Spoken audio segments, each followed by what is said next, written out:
You ask Tiger to solve. This deals with linear equations with one unknown. The final result is b equals 6. Let's solve it step by step. Simplify the expression. Group like terms.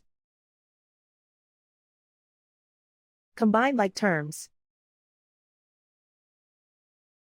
Group all constants on the right side of the equation. Subtract 11 from both sides. Simplify the arithmetic.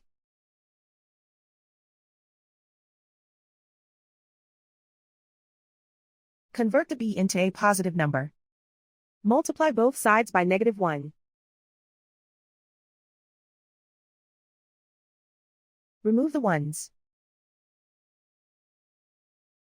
Simplify the arithmetic.